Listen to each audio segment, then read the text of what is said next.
Hello. I will talk about effects.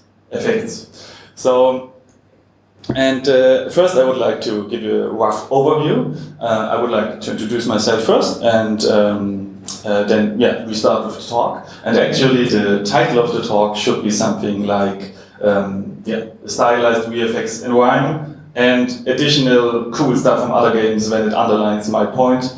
But just didn't fit on the slides. So, and here you already see what effects I would like to talk about. So we have on the one hand this little blue fire here, then we have the smoke, and we have this waterfall.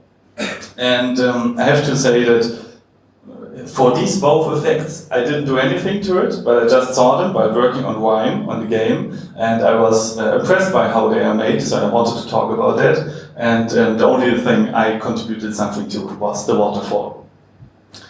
So let's start with who am I. I'm Simon Trumpler, and I'm from Germany, and I am originally, like 10 years ago, I started to be a 3D artist. And like 1 year ago, I started to transform into a VFX artist. And so I started my career working on Sacred 2, which was an action role-playing game. And then I moved the company after the first company was bankrupt, and worked on the space simulation called reverb, and in both I basically did environment stuff. I was an environment artist actually. I did some effects for reverb more than for Sacred 2, but it never was my full-time job.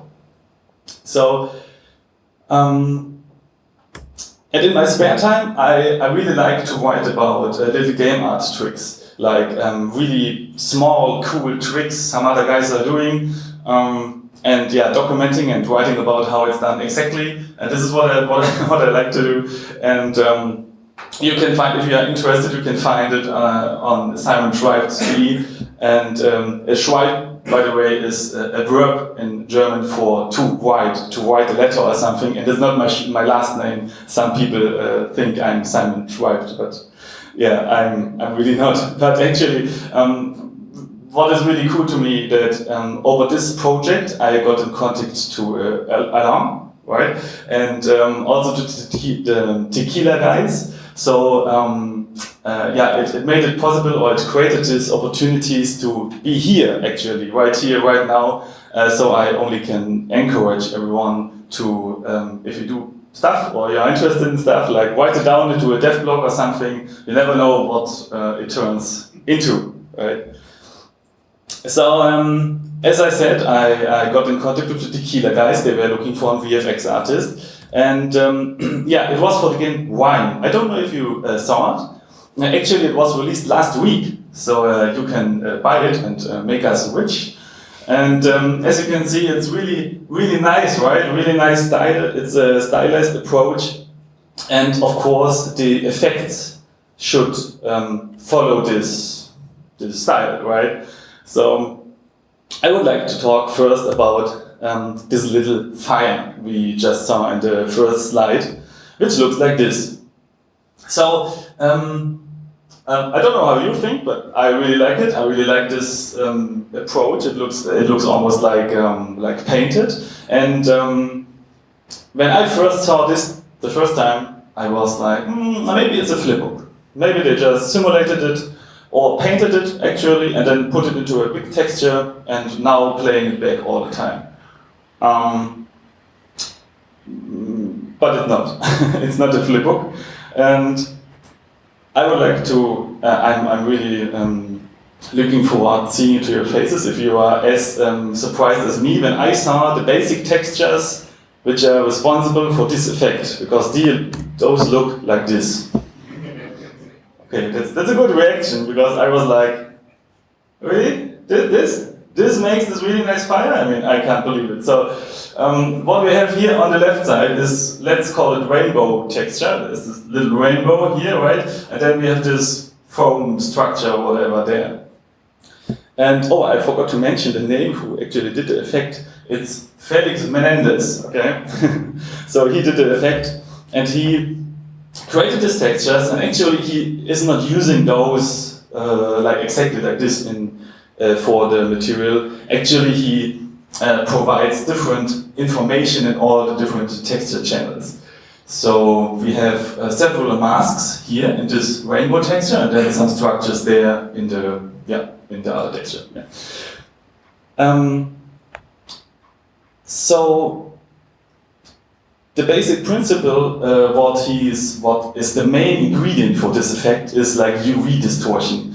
Actually, I wasn't really sure about the audience here. Like I've heard there are some students and also some pros. So I will start, like I do on my blog all the time, like from the basics and then go deep into the details, right? So let me introduce you into the topic of like UV distortion first. So you can just offset your UVs over time if you want, and then this gives the impression of a texture moving over the surface of your mesh, right? And you can also do that obviously with a texture instead of like one factor for all the UVs at the same time. You can also, here you have your basic UV layout, right? Standard 0 to 1 space, represented in color, and then you add these information from the noise texture, which is moving over time, and then there I provided a checkerboard to show you the distortion happening. So in this case, in comparison to the other example, all the pixels are moving in a different strength, or are distorted in a different strength, right? And this is the basic principle for this little fire effect. But instead of a standard Photoshop cloud texture, he's using this foam, you remember these foam structures from this one texture, and he's just adding them together and moving them in different speeds. So he gets a lot of variation out of this over time. And there you can see the result. It's a bit hard to see actually that it's 2 layers, but yeah, trust me, it's 2 layers on top of each other. And then he masks this out. So he uses the mask he stored in this rainbow texture, right? To mask out the borders. And this is important. I will show you later why this is so important, but he masks out the lower end here, the lower part of this mask, or the structure as well. Yeah, and then he does basically the same what we just did in this example before, like adding these information to the UV layout. And another detail which is important, only add this to the vertical UV coordinate, so the V coordinate and not the U coordinate. I will show you why this is important in a second as well. And when you use this UV coordinates and you tunnel it into the rainbow mask texture, you get something out which looks like this. And this looks pretty cool. I mean, to me at least, it's a really nice stylized fire, right? Actually, I think, is this better when I talk at this, or is it better when I talk into the microphone? With microphone? Okay, no problem. So I really like this fire. Actually, obviously, the colors are a bit off for a fire, but we remember that in this rainbow texture, in this texture actually, all the information was stored in separate channels. So he's able to use one channel. This is actually the inner fire, the core of the fire, and he can colorize it in a separate way than the outer fire, adds it together again, and we are done. So that's cool, right? I like it. And let's talk now about the problematic areas I mentioned. So when you add these structure, this moving foam structure to the U and the V UV coordinates, right? Then it burns a little bit to the left, and we only want to burn it upwards. So this is why we only add this to the vertical coordinates basically. Then this is what happens when you don't, when you don't add this gradient to mask out this structure at the bottom, then it looks like this. Not exactly what we want, I would say. And here I have an example what this means. Basically, here's our rainbow texture. And when you look here at the bottom, there's exactly no distortion happening at all. In the lowest pixel line, nothing's happening. And the higher you go in the pixel lines, let's say, the more crazy distortion is happening, until even some parts are ripped out of this color information, right? So you get this really nice fiery effect. And last but not least, you have to set this rainbow texture to be clamped. If you don't do this, you get these black holes in your colors. And this is because, like, a standard texture is set to be tiled, right? So when the distortion wants to sample some color values from below the fire, it grabs into the black space and moves the values here into that area, which we don't want. And if you set the texture to clamped, then it looks like internally like this, and then you just move these color values up there, and then you are fine. And here is the effect again in its full beauty. And this material, it's just one material, right? And this is then added to a particle system. And with that, you can like move around the fire, and it always rotates towards the camera, and then you are just fine. So yeah, that's how this little fire is done. And but I have a suspicion that this fire from Zelda Breath of the Wild is done in a similar way. I can't prove it yet, unfortunately. It's really hard to dig into that stuff on the Nintendo games. But if you know someone who worked on the game, or if you have a suspicion, then let's have a little chat after this talk. I would be really interested in that. Okay, next effect, the smoke.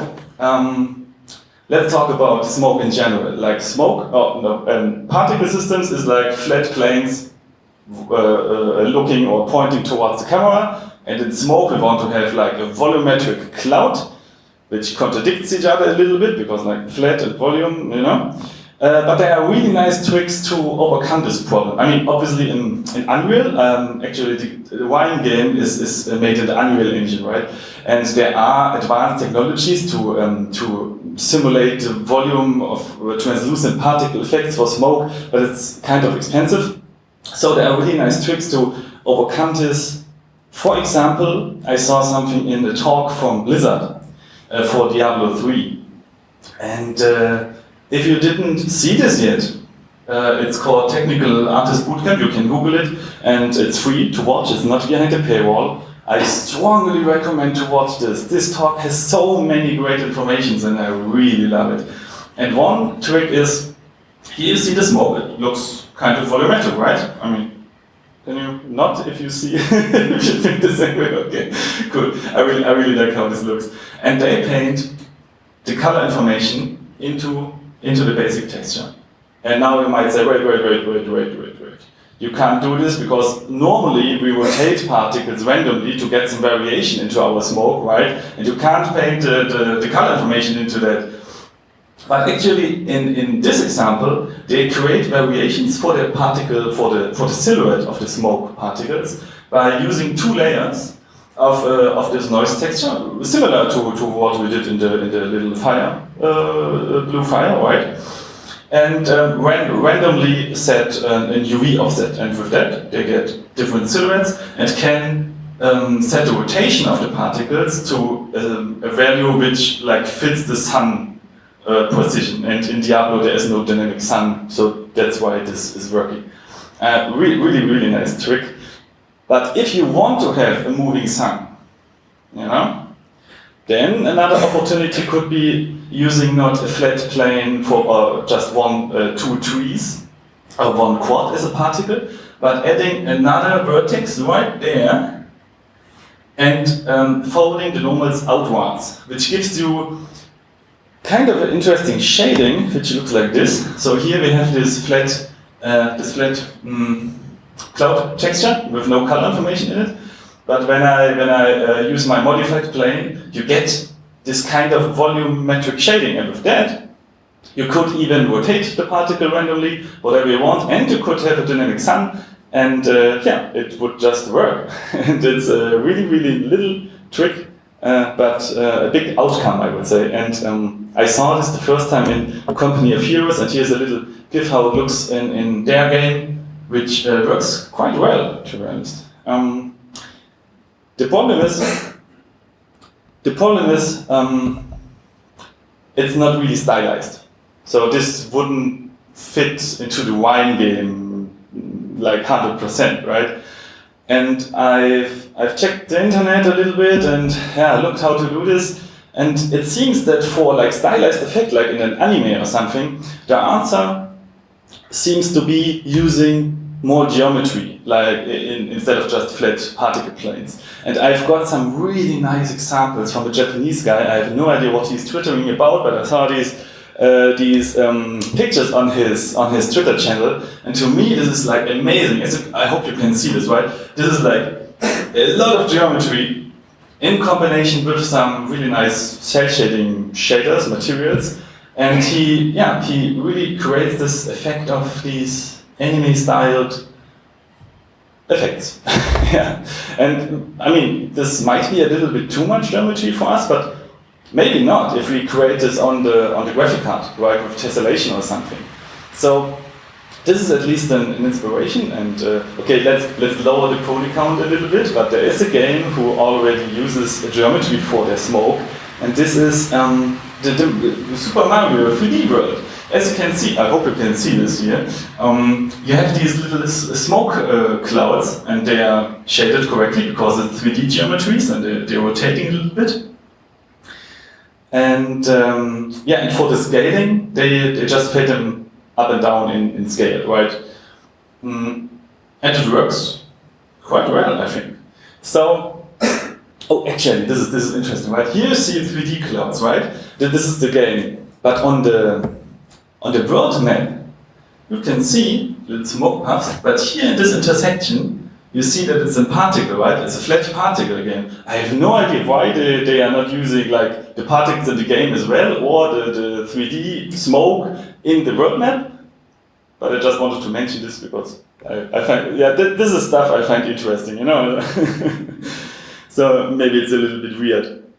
So anyway, we do something similar in RIME. So here you can see some examples from RIME. So we have here, if you saw my blog, this might be familiar to you because there is an article about a certain Fallout 4 explosion. This is a little bit inspired by that. So we start here in this fiery colors and it's glowing, and then it turns into black smoke. Then we have this little bird here starting, and you see the examples for where we use the smoke. Actually, we use it like everywhere. So how this is done? We do not use the standard sphere from 3D Studio Max, and the reason is that the geometry distribution is way higher here than it is here, right? And that's not super cool because we want to push around the vertices later a bit, and we want to have a more evenly distributed geometry over the surface. So what we do is, when I saw this the first time, I was like, what? I was starting my 3D career in Maya, and I don't think that they have something like this. In 3D Studio Max, there's the Spherify modifier, and you can just, you see what it does, right? You Spherify cube, which is super nice. And when we are done with that, like now we have a more even distributed geometry, right? And when we are done with that, we add a spherical mapping to prevent all the texture seams. You would like get these edges, right? And then basically we have created the same like before, the same like this, but with a better geometry or vertex distribution. And then we add material, and this is not quite what we want for two reasons. In stylized effects, mostly you use a bit brighter colors, or you use this cel shading optic where you have like bands of color instead of this almost realistic shading, right? And to the other, on the other side, when light goes into smoke, it's like it's distributed a little bit around, right, and brightens up the darker area or the darker shaded side of the smoke. So, and this is not what we want. To achieve the effect, we just add emissive color values. So just a little bit emissive stuff. And then we get this, I hope you can see this, maybe it's better on the screen there, that you have a slight shading, but it's not as strong as before, right? And then we distort it in the vertex shader. We just push the vertices a little bit around with a noise texture. You get a bit of variation.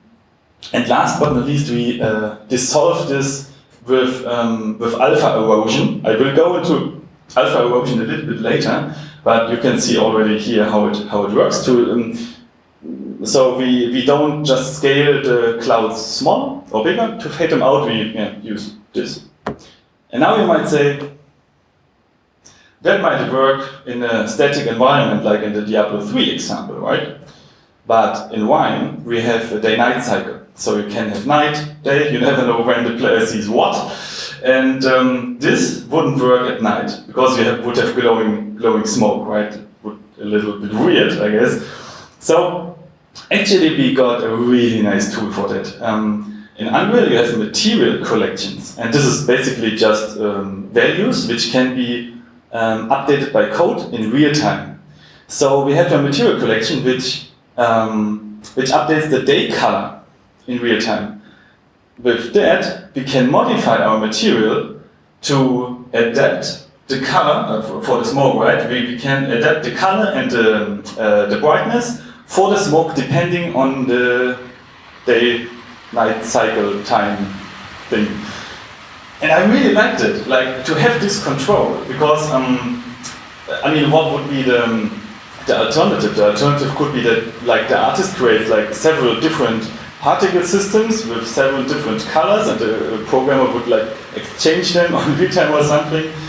But yeah, so I really liked it. And by the way, of course, we spawned not only one of these smoke bubbles, but many. And yeah, I think it works. It works quite well when you see it all together. But it's not super perfect. I brought one little negative point. When you have this smoke structure which fades out the sphere, right, and you don't use it with a tiling of exactly 1 or 2 or something, let's say 0.5, right, then you have this little seam here, right? We don't want it. And now we could start, oh, let's create a special texture for this or do that or that. But actually, it doesn't matter in that case, because we randomly rotate these spheres all the time. We create so many of them that you almost never see the problem. Which is just an example for, I had to learn this as when I started as an effect artist, to iterate fast and not caring too much at the beginning about these little problems, but just slap it together really fast, try it again, and then you might see that problems or problematic areas you just thought, oh man, we have to solve it right now. Yeah, it's not a big thing actually at the end. So yeah, that's basically it. Let's look again at this really nice smoke for not keeping the negative impression in our minds. And then let's jump over the next effect. This is the waterfall. So the waterfall, actually I distributed some of my work into that, which is really nice. But actually I like to talk about the work from others as well, because sometimes people do crazy cool stuff but don't realize that they just did crazy cool stuff, so sometimes it needs someone else to talk about it. So here we have the waterfall in RIME. So, and as you can see, pretty stylized, and it also reacts to the day of time, right? It gets a bit darker during the day of time, during the night. Yeah, so actually this was my art test. When I got in contact with the tequila guys, they said, yeah, can you do a little art test to see if we if it's a good match with us. And I don't know how you feel about like effects, but I have always the feeling that there are not as much references and tutorials in the internet in comparison to, for example, drawing tutorials or something like that.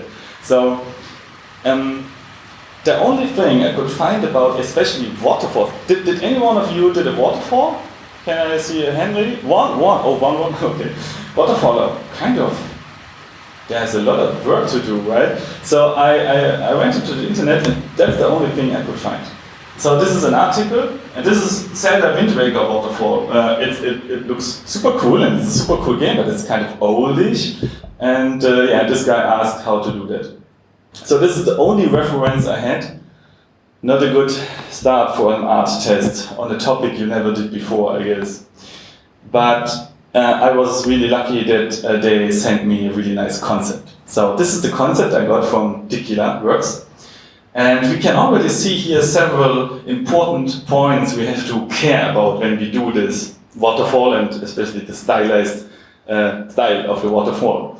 So first, there's the water foam transition. So we start here, a little nice water, no problematic areas here, but it slowly turns into this foam with this really distinct forms there. Yeah, we have to care about that. And after this, we have the silhouette. The silhouette starts, like, again, nothing special here, but the more you go down, the more it breaks up, the more interesting it gets, and the more free floating parts, or free falling parts, basically, you have, which is not super easy to do, I guess. Then that's some transparency. I don't know if you can see this, but the water is a little bit transparent, and we all know that transparent stuff in games is not what we all like because of sorting problems and performance problems when you have the blending. And then we have the consistent shading, like in the smoke. We want to have a special shading, right, for our stylized approach. And also, we want that this foam here, this impact foam I call it, is shaded the same way than the foam on the water. And another point, the impact foam, of course, we have to do this. And last but not least, we have these ripples and these little splashes coming up when the water hits the surface. So there's a lot of stuff to be done, and I want to show you what I came up with as a result for my art test. So this is what I came up with. This I sent to Tequila. And sometimes it works quite okay. Sometimes it's, especially the foam here at the bottom, now it works okay, and now it doesn't. And now even worse. So you see that the particles, like the brightness of the particles, does not fit to the foam on the waterfall, because like flat particles are not shaded as this round waterfall geometry, right? Yeah, this is a problem, I would say. So, but in general, when you want to do a waterfall, you start with a geometry like this, right? It's simple. And then you do your UV distortion like I showed before, right? And you use a water texture, just let it run over your, how's it called, geometry. And basically we are almost done here. But we wanted to have this foam transition, okay? And I used vertex color for that. So it looks like this. You can, in Unreal, you can paint vertex color. Actually, I applied it before in 3D Studio Max, but to show you guys, I thought it's better to show this for the presentation purpose. And it's not exactly looking like what we want, right? Yeah, obviously the transitions between water and foam are a bit too soft. But we can modify this. So what I was doing is I use a structure, and the UV layout is a little bit distorted. You see here, there's a little bit stretching here, just to give a bit more interest structure to this structure. And this is my base. This is my basic thing I use. And now it gets a bit mathematically with this crazy algorithm here. So I use my vertex color, which I just painted there. Reduce it by a certain value. It's just like playing around with values and see what works. And then adding this again to this pattern. And what I get out of this is this. So where I painted the vertex color, you see this the structure, and you see that how's it called? The transition is a little bit more interesting than before, because before it was just this smooth gradient, right? And then I increased the contrast of that. And this is the result, and this is the mask which I use for blending between water and foam. And I'm pretty sure there are better ways to do it, like I don't know, but it's a long time ago actually. So yeah, like I said, it was my art test, and then I just reused it later. So yeah, but it worked. So at the end, when you use the mask and blend between the foam color and the water, you end up with this, and this is just my example painting, right? for the final waterfall, it looked. I carefully distributed the vertex color. So okay, we made this happen, and then we have to care about the silhouette. And the silhouette, let me go up again. I already added some intersections here for being able to place in the vertex color, right? But this is not enough to push the vertices a little bit around to create a more interesting shape, more interesting than just these straight lines. So we need more geometry again. So this is the wireframe you see I used. This is not the art test anymore. This is now the rework thing you will find in the final game. So as you can see, a lot more vertices, but actually I try to only put them where it wasn't needed. So here there's a lot of foam happening, and here there's mainly water. So I didn't need too many vertices.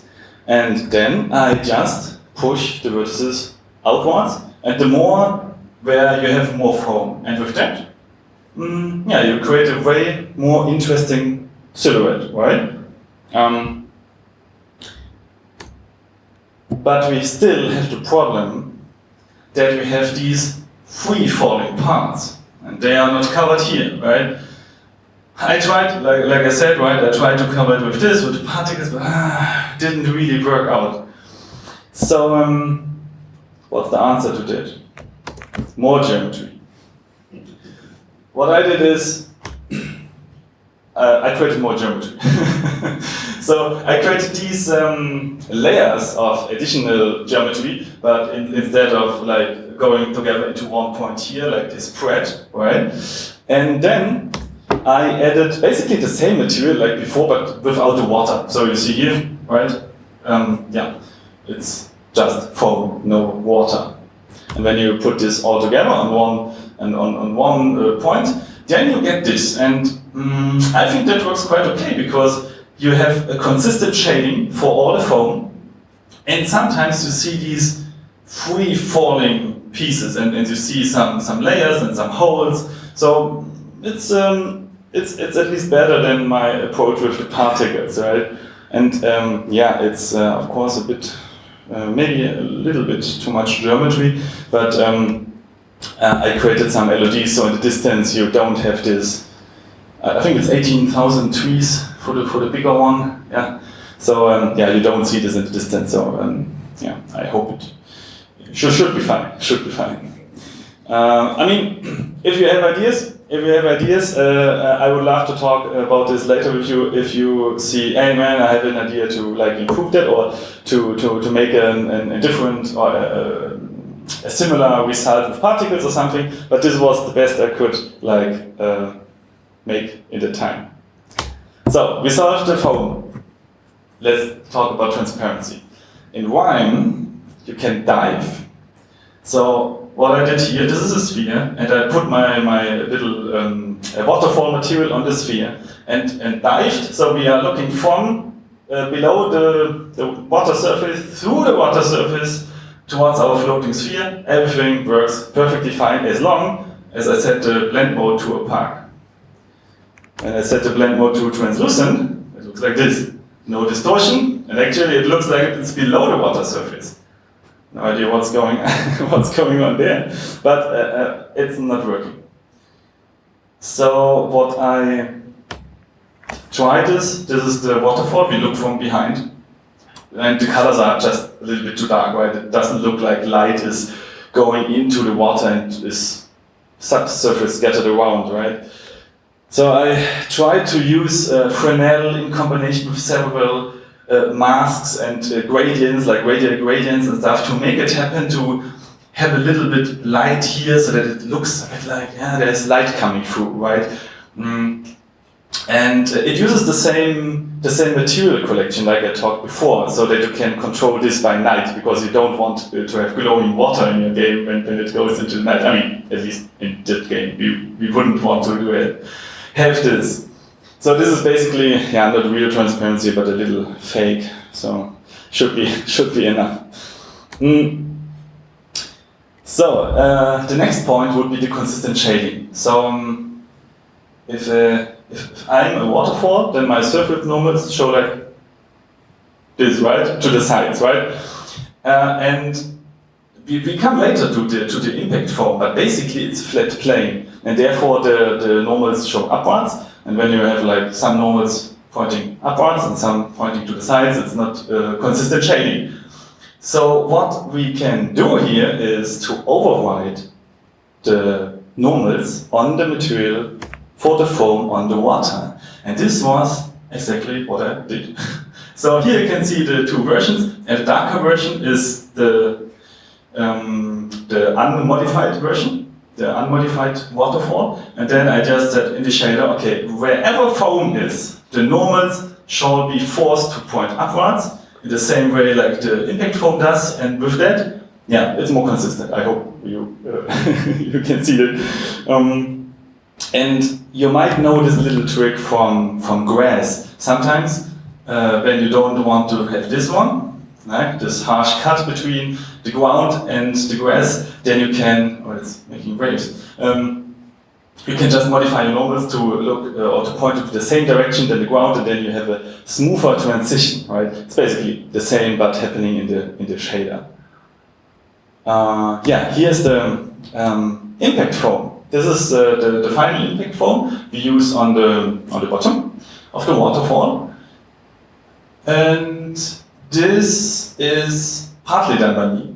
So I did these water ripples and these little splashes, but the main volume here, this sprinkling water foam, was done by David. So it's his idea. And the basic, and this is like I said, right? It's basically a flat plane. Actually, again, a plane with a lot of geometry. So here you can see the plane, and this is spawned as a particle, but yeah, geometry particle. And then we push the vertices, and this is why we need as much tessellation there, right? As much geometry. And this is really cool. I don't know how many are using Unreal of you guys? Unity? Wow, okay. Okay, it's almost 95% Unity. Okay, I don't know Unity too well, but in Unreal you can have your particle system say or tunnel parameters into a material. So the particle system is telling our material, okay, please, little material, at the beginning, I want to push your vertex at the beginning of the particle lifetime. I want to push the vertices a little bit. Then, the more the particle lives, please push more and more and more, and when the particle is going to die, yeah, it goes down, right? And this is really, really nice. I don't know if Unity does this either, but yeah, Unreal can do this. Really, really cool. But why spawn one of these little things when you can have many? So we are doing this, and again they are fading out with this alpha erosion stuff I will talk later about. And then we create even more to have a nicer transition. And then we add some splashes and some ripples. And then that's all basically, right? And this shading here is the shadows in from the engine. It's not really shading because all normals pointing upwards, and this doesn't change even if you like move the vertices around in the vertex shader, and we don't renormalize anything. So yeah, it just worked for our stylized approach.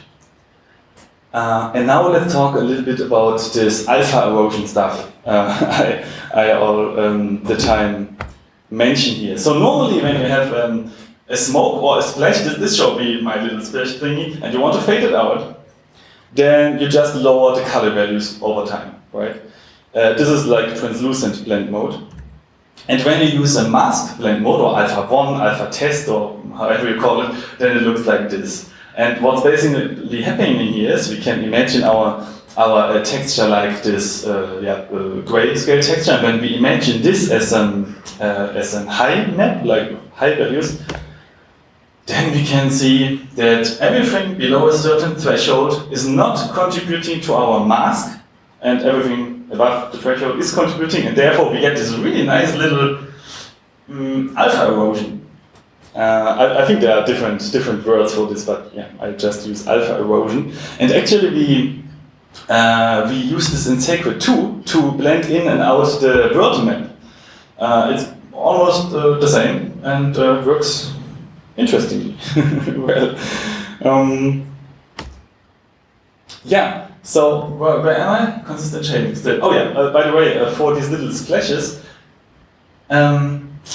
at first I tried to use the same idea like on the smoke, just brighten them up with some emissive values to achieve that they are consistent like color, like the rest of the foam. But I just ended up with this brownish thing.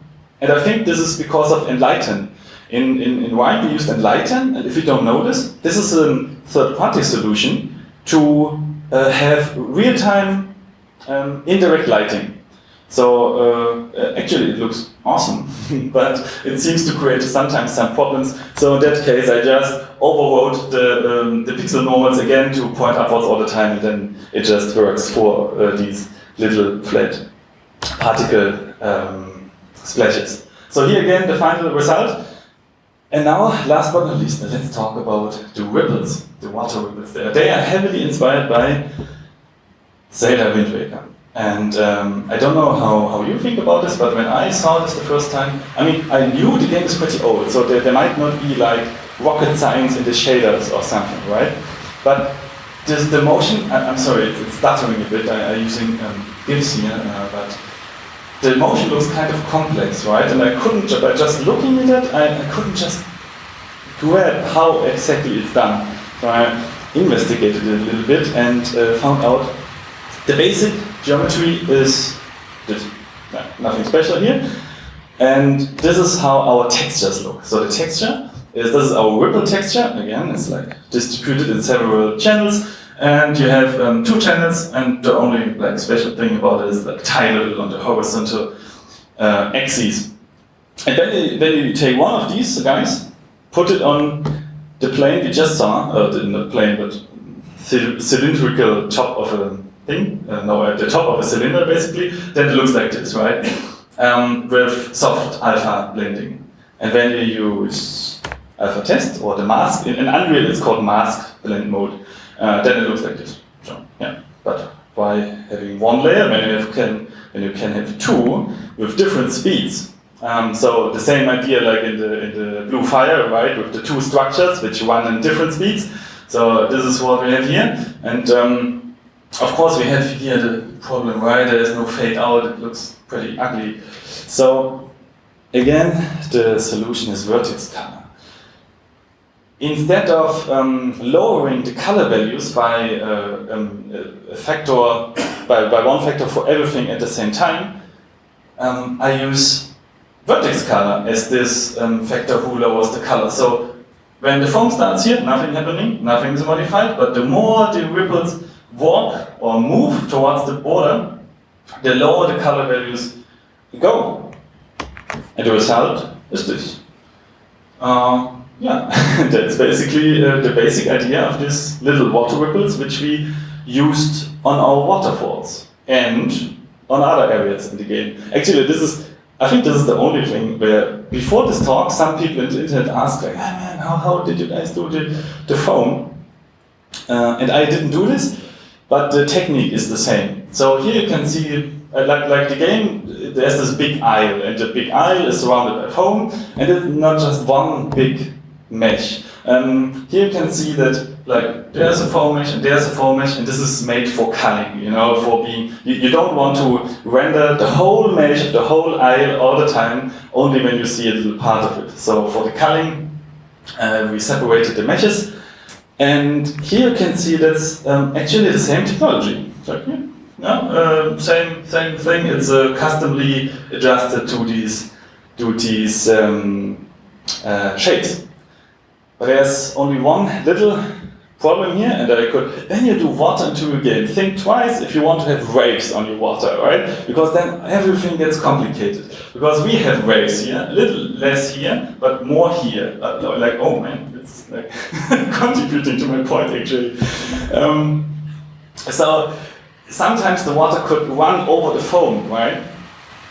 And therefore we copied the same code which is in the water shader, the same nodes which move the water up and down the water vertices. We copied this into the foam material, and then the foam just followed the same motion, which worked almost pretty all the time, like for this, because there's not really high waves. But when you have higher waves, then you might run into the problem. Like here, two planes on top of each other, no problem at all, both are tessellated or like joined twice in the same way. Here, we have a higher resolution for the upper plane, and then you see what's happened, right? And actually this was a big problem, because we have water with higher waves. So in that case I had to use a decal. I tried with geometry like before, but it was not working. So as you can see here, I have this decal, and it's projected on the water surface, and it serves as obstacle for, when there's an obstacle in the water, then you have this little foam there. So this is a little excuse, but in general we use the other approach for most parts of the game. So we are almost done. For those who want to have a short conclusion here, I would like to say, iterate as fast and as you can at the beginning, and don't focus on the minor details. Maybe they are not as important at the end. Then give control to the artist. I mean, in general, to all your participants of a team. But I'm an artist, so I'm kind of biased here. So then, use UV distortion for extra motion if you can, and watch this talk from Blizzard. And then we have use your normals if you need them, especially when you do stylized things. And use geometry, but only when necessary. And like I said, if you have better tips for me, then I would love to hear about this. So merci, this was my talk. Here are my social contact information, right? And this talk, hopefully, there's this little camera, and hopefully I can put this on my blog later. So if you want, I don't know, watch it again or something. And if not, I will just sit down and re-speak into the microphone at home if the video recording didn't work. Thanks to Tequila, works. Thank you, merci. Yeah, that's it. I just wanted to say thank you to Tequila Works to let me talk about this, because I had access to the raw data, so it was really nice. Okay, I hope you liked it, and have fun. Yeah. Do you have to turn this on? Yeah. Oh no! Sorry. Questions. Of course, there it is. Do we have questions?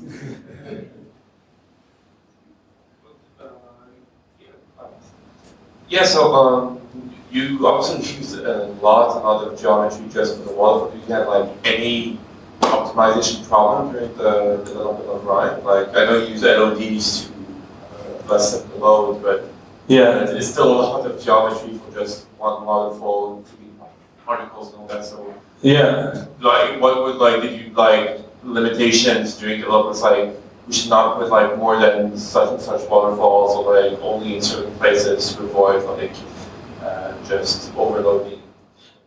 Yeah, I mean, in general, I have to say, since I'm a freelancer, right? I wasn't part of the team all these years, so sometimes I don't know, have too much insight into all the processes. But these big waterfalls are placed like 3 times in the first level, so not a lot. And there are little waterfalls which use way less geometry, right? So I think in that regard it shouldn't be a problem, because it's like a really special occasion.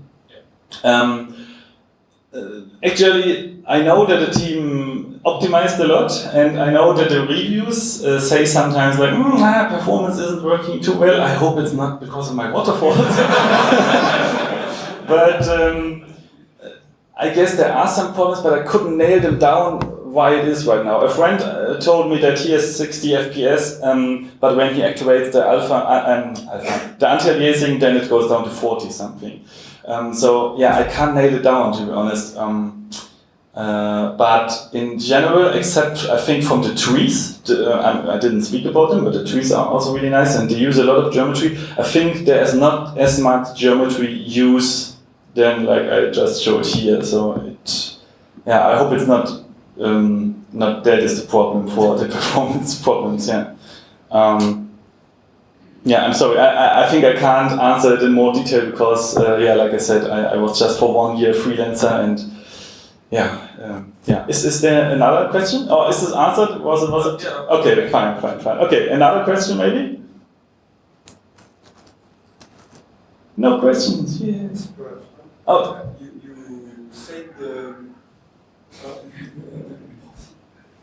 You said not to focus too much on micro details, but can you fix them later?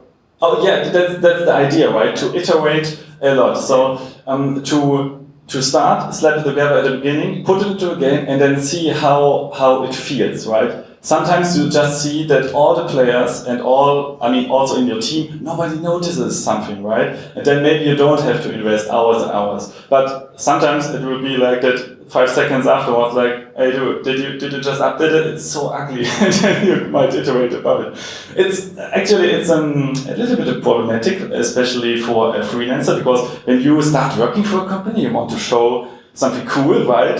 And when you just put a not as beautiful effect into the game and say, I will iterate later, that feels a bit weird, but actually I think it's a good approach. And of course the team has to trust you and you have to have the time later. It depends, of course, heavily on the project. But my experience with the tequila guys at least was that they are really smart about this and they do this and they iterate a lot, and I think it works out pretty well. Yeah. It's never too late to fix these micro details. You don't, collapse some effect that you can't fix later. Of course, there is a time when it's too late, like 2 weeks before release, for example.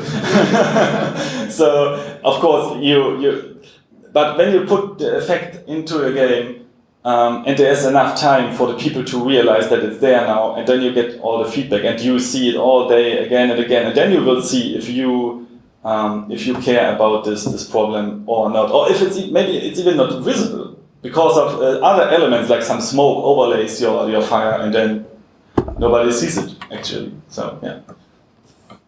But I'm not saying do bad graphics. I'm just saying be smart about where you put your resources, right?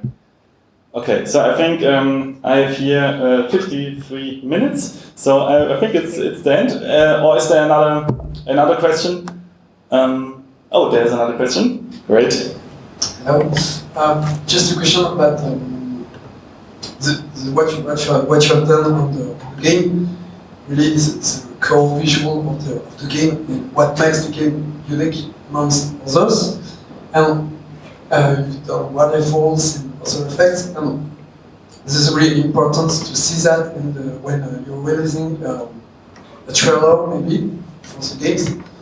But because it's important for the visual of the game, it should be done very only before releasing the trailer. But when you're releasing the first trailer, you are not done yet with all the visual.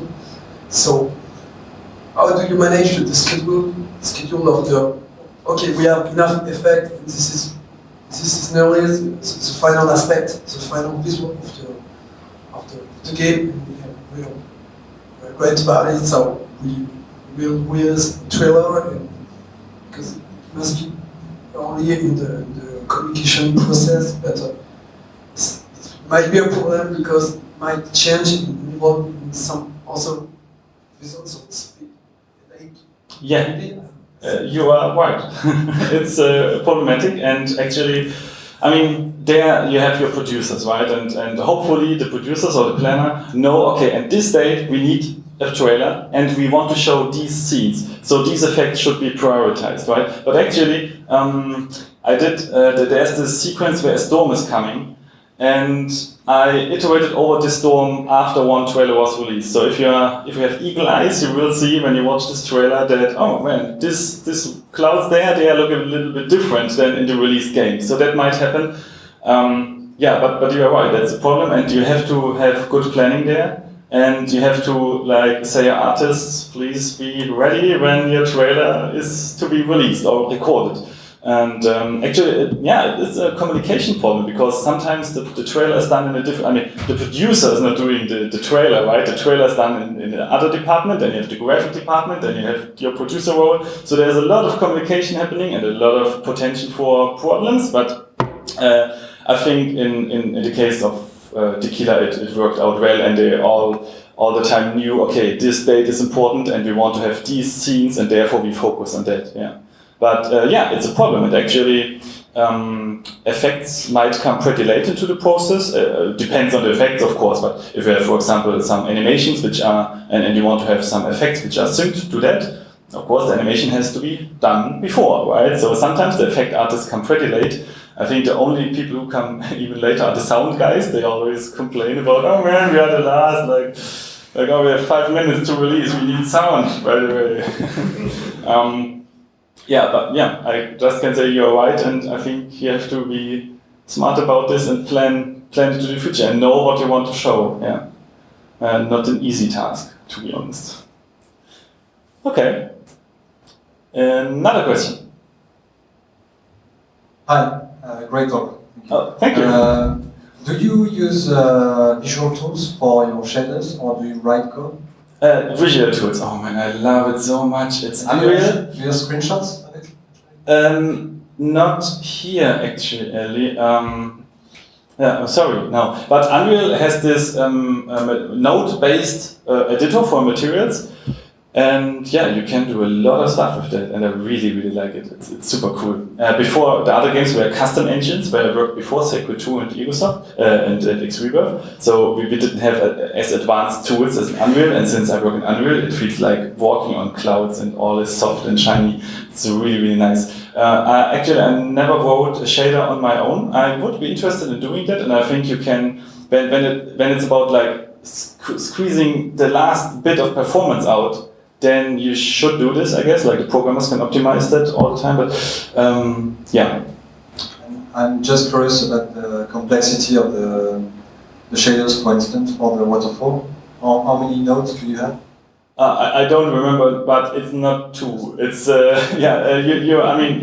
question goes in the right direction. It's quite complex, yeah, because all this blending in the water and different layers of structures are blended together. Yeah. It's not super easy, but since it's really special occasion, like I said, like 3 times in the first aisle, you see these big waterfalls, and it shouldn't be a big problem. But yeah, it's quite complex. You have to zoom out a bit to see the whole shader network, and even with the last zoom step, you don't see it all, I guess. Yeah. Since there are many Unity guys here, do you guys use like visual node systems for your materials as well in Unity? No? No? Oh, hard-coded stuff. Good. Okay, nice. Another question, do we have time? I don't know.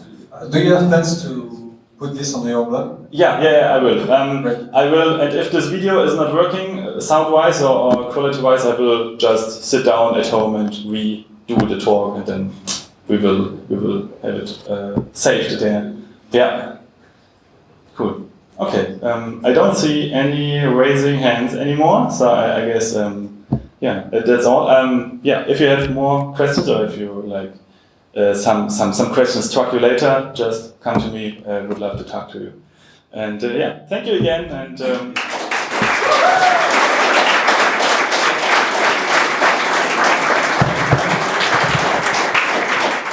thank you, Simon, for your time. Thank you. You enjoy your stay here.